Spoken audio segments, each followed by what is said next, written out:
great Boris Johnson joins us live for the first time since I've been on Good Morning Britain. Your hair looks almost normal, Boris. You're all right this morning? How are you? Of course, it's a very... We're here in Truro and obviously trying to get the message across to people that this is a lifetime, once-in-a-lifetime chance for us to take back control of our country and our democracy. A lot of money, £350 million a week overall goes to Brussels. You've got about £600 million worth of cost to British business. And of course, you've got the whole problem that politicians in this country are no longer really able to control our borders. So those are some of the issues that we'll be talking about. You've just said in your introduction, Piers, that this is a part of the world that gets a lot of EU money. Worth pointing out there, of course, that is our money, which is actually coming back to Cornwall from Brussels.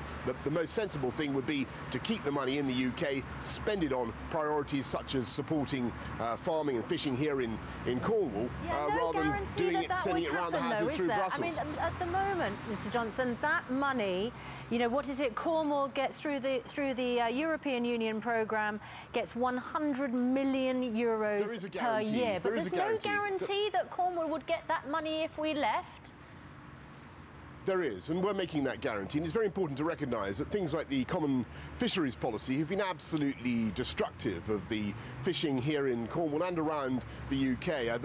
Probably half the number of people involved in the fishing trade than there were in 1973 when the UK joined. It was an absolutely deliberate decision by the Heath government there back in the 1970s. It was in the final rubber of the negotiations. They were desperate to get in, and they basically traded away Britain's fish. And then you remember what happened in the Factor-Tame judgment in 1988. It became absolutely impossible under European legislation to protect Britain's fisheries, and they have been predated upon by other European Union companies in a way that we simply can't obstruct. Boris, and there has been, you know, to take back control of fisheries would be of massive benefit to this part of the world. I want to take back control of this interview. Let me ask you, Sorry, Boris. Come on. I've known you a long time. You're a fantastic character. You're much brighter than some people give you credit for. I don't like the way this conversation is going, Peter. Go on. Setting you up. There's a sting in the tail. Don't worry. There won't be a sea of compliments.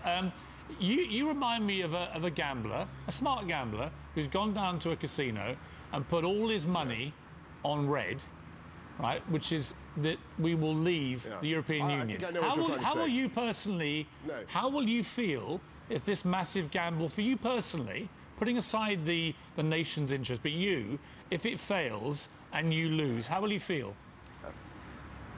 Well, I will feel, obviously, that, you know, you're wrongly characterising, I'm afraid, my decision to back leave and to ask people to vote to leave.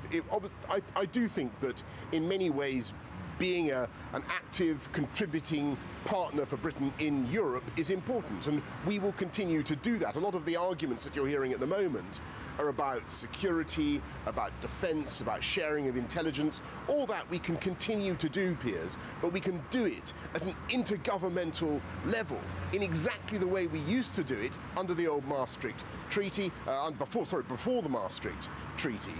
And what worries me now, getting back to the point about the fisheries and all the rest of it, is so much is now decided by the European institutions, particularly by the European Court, that the thing has changed radically. People who, like me and yourself, who supported Europe in a vague way perhaps 25 years ago, Boris, are now looking at an institution that is radically, fundamentally different. You've got to draw breath. I just want to ask you, on that one point, right? Sorry. You goaded the bear of the President of the United States before he came to this country. And you goaded him pretty personally. You know, you made a few jibes about him. And he responded by slapping you around like a heavyweight prize fighter and basically destroyed one of your key arguments when he said, look, you pull out, you guys in Britain will be back of the queue. Now, do you believe that it was a mistake with hindsight to have goaded the President in that way? No.